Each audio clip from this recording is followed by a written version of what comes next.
¿Qué tal? Aquí les vamos a presentar una rica salsa verde y los ingredientes son 2 dientes de ajo, un puño de chiles, un puño de tomates y un manojito de cilantro.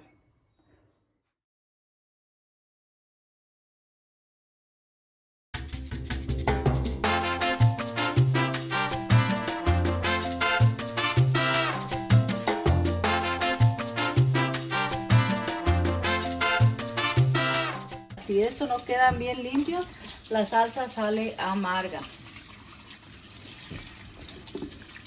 Les agregamos muy poquita agua porque el tomate suelta bastante agua. Entonces los vamos a poner a cocer a fuego mediano. Los cocinamos pues por unos 20 minutos. Cuando el tomate ha cambiado de color, que está como amarillo claro, verde claro, está listo para hacer la salsa. Y amigos, aquí tenemos ya los tomates cocidos, así es como deben de quedar. El tiempo es de 10 a 20 minutos, pero el necesario para que queden así, para que quede una salsa rica. Bueno, pues ya quedaron un poquito fríos, los dejamos reposar un rato para que se enfriaran. Los vamos a vertir en la olla, de la olla a la licuadora. Le agregamos los tomates, los chiles. Ahora vamos a poner el cilantro, siempre bien generosos con el cilantro para que tengan un sabor delicioso. Y los ajos también aquí van. Le agregamos una cucharada de sal, 1,5,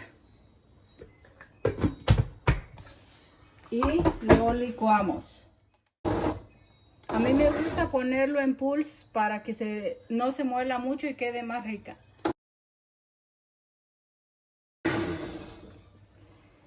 Bueno amigos, y este es el resultado. Tenemos una rica salsa verde que la puede combinar con cualquier comida.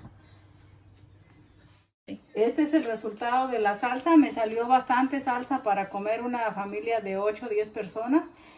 Y si yo puedo hacerlo, tú también puedes. Suerte.